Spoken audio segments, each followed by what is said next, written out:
On this episode of the Infowars News, Communist China Shut Down Infowars. Electoral College set to vote to make Trump presidency official, and Rand Paul is unhappy about Trump's cabinet. That and a lot more, so stay tuned.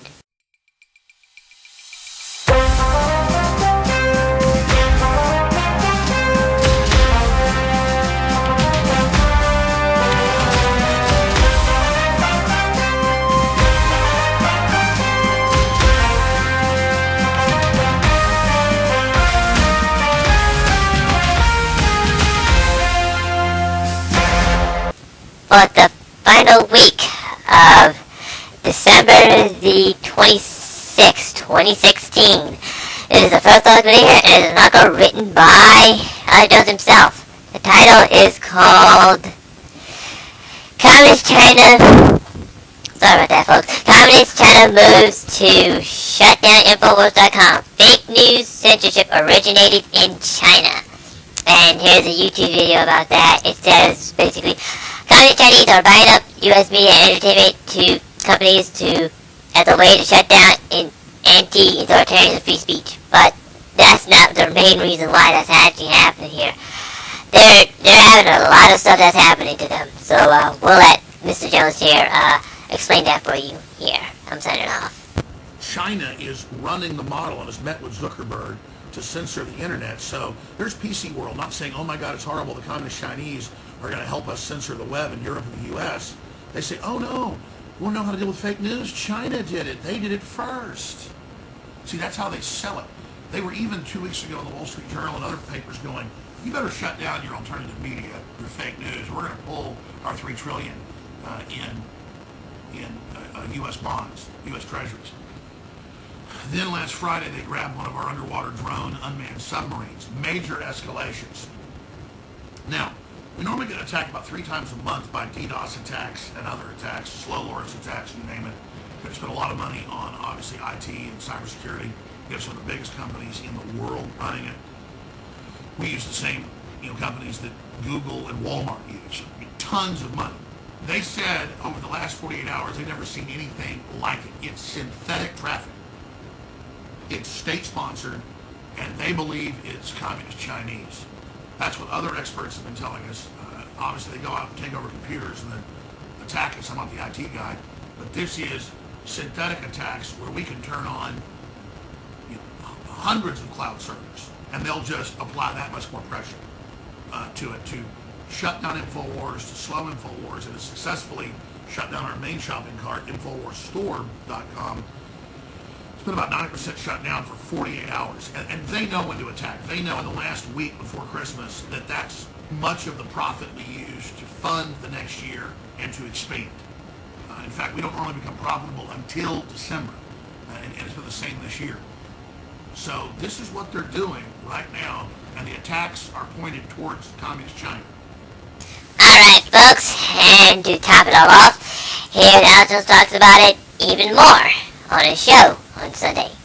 Purely synthetic bandwidth. Not even real stuff. They were like, what the hell is this? They had the FBI was running around trying to figure out, it's stuff they've never seen, okay? Now, oh yeah, China's now using weapons we've not seen yet, okay, on us. Well, of course they are. They know the president listens. They know I talk to the president. They're all crapping their britches. They know General Flynn's a listener. You think only General Flynn's a listener? You think you kick General Flynn out? The next one will come in even more hardcore. There's finally a voice, finally someone on air that understands the attack plan. I'm willing to take them on, and I've got the backing and support, and the stinking commie Chinese can't stand it. Because I get historians on who expose how the CIA put them in power in 49 and how the Rockefellers set up a deal in the 70s with them to leverage out, and the secret global treaty that's now being leaked. And they're not going to get the Panama Canal anymore. And they're not going to get one-sided deals and 98% of rare earth minerals. And they're not going to get to have 15% lower corporate taxes so we don't have any jobs. We're going to equalize that. And they're freaking out. And they go, who's doing this? And they go, Alex Jones. And they're like, take him out. Let me go over some headlines for radio and TV viewers just to break this down for you. Well, there you go, folks. See, China really has their hand in this, and they know what they're doing. They don't like what Alex is doing. They don't like it one bit, and they're buying up everything to basically shut down everything else. But I have a feeling Mr. Trump might want to attack them on this too. But about that, here's a thing on here. An article written by the National Review, and this article was covered by Infowars.com. The title on Infowars.com says, Electoral College is set to make Trump presidency official. And you don't see it here because, it's kind of on the National Review here. But the article written by George Will, and here's what he wrote right here. Political mildness is scarcity nowadays, so that it has been potentially surprising that post-election redundance of the Electoral College has been tampered. This, even though the winner of the presidential election lost the popular vote by appearing 2.8 million votes, more than 5 times the 537 and 537,179 votes, by which Al Gore outpopulated George W. Bush in 2000. In California, where the Democrats effortlessly harvested 55 electoral votes, more than the fifth of the 270. This presidential year winner was never in doubt.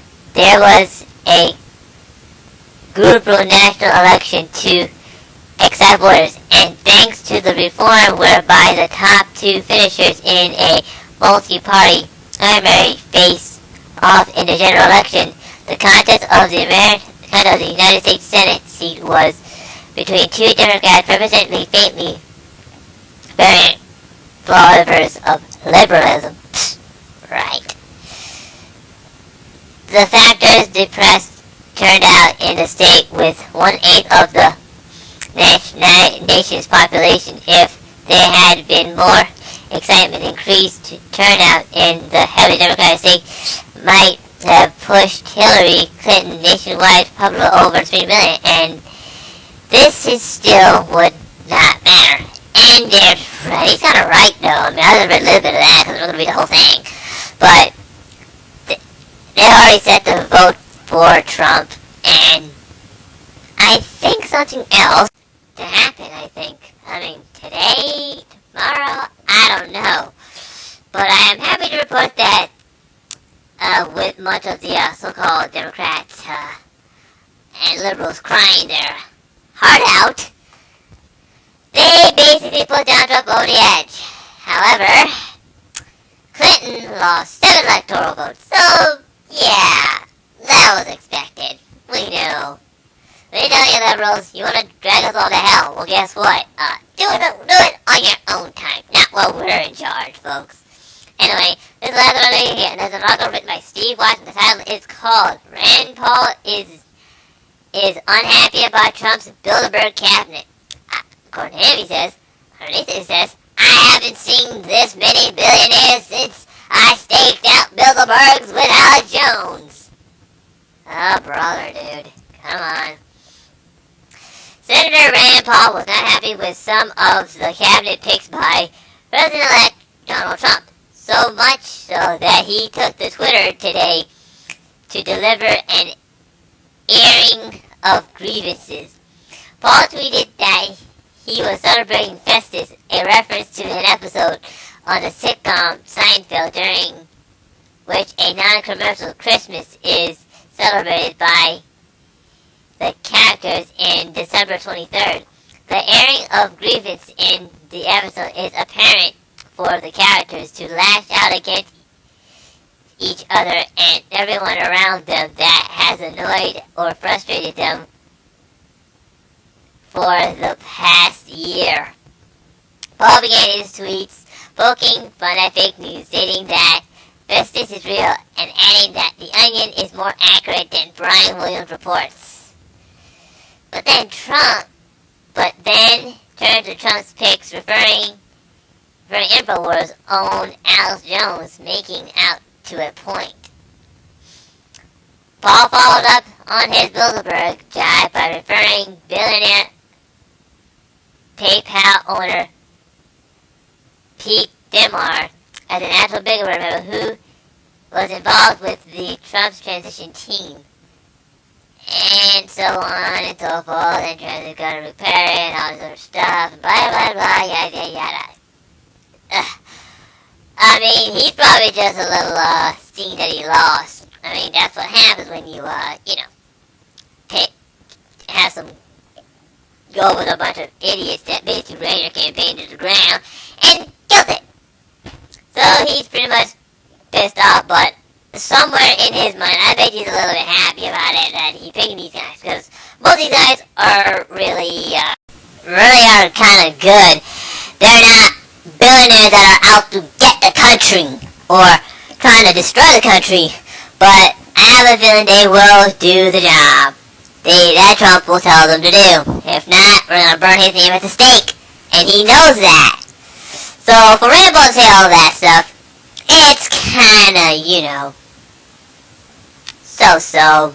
I mean, he'll have his critics, but we'll see. And with that, folks, that's the ball game, folks. That is it. We're putting this one in the books, cause now it's almost New Year's Eve. I just want to say, it's been one hell of a ride, folks. I mean, war in Russia, the election. I mean, I don't even know which story to actually, how do we say it? Actually come across and pick it up. But if anybody's gonna watch this, please, in the comments below, tell me what was the biggest story out of 2016. I don't care what it is. I mean, really, a lot of stuff happened this year, and I would like to hear your thoughts and comments on that said topic I just put here. So pretty much, what was the biggest news story in 2016? I mean, I can't say anything else right now. I really can't. But in all, it was a bumpy ride, and we wouldn't want it any other way. So without further ado, I will leave you with the winner takes it all, the actual theme song for the Trump campaign, even though it's unofficial theme song when he won the presidency in November of 2016. So with that, folks, this is the Infowars News Blitz. I'm Info Gunner, platform feed rating number 3. Please like, subscribe, and donate, and I will see you in 2017. Bye-bye.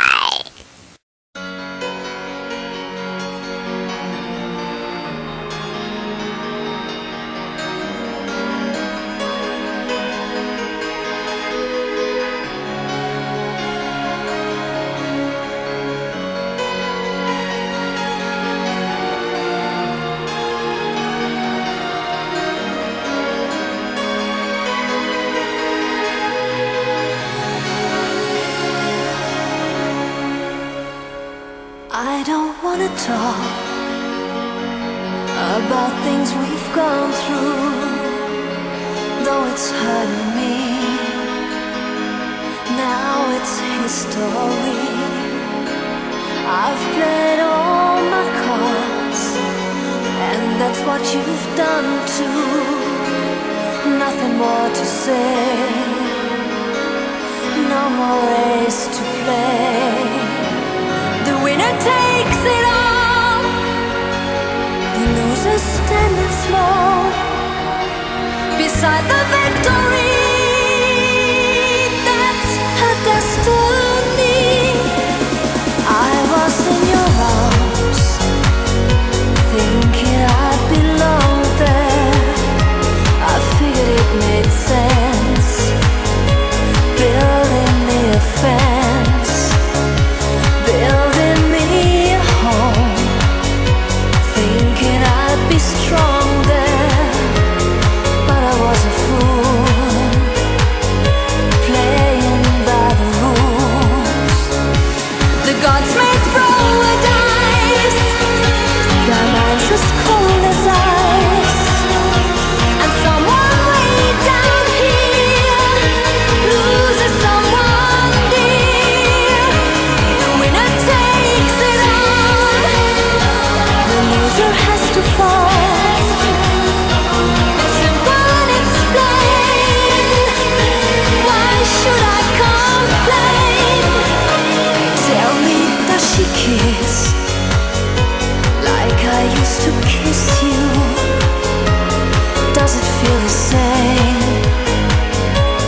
name somewhere deep inside. You must know I miss you, but what can I say? Rules must be obeyed. The judges will decide. The likes of nearby spectators of the show, always staying low. The game is on again. A lover or a friend, a big thing or a small, the winner takes it all. I don't wanna talk if it makes you feel sad, and I understand you've come to shake my hand. I apologize if it makes you feel bad, seeing me so tense, no self-confidence. But you see, the winner takes it all.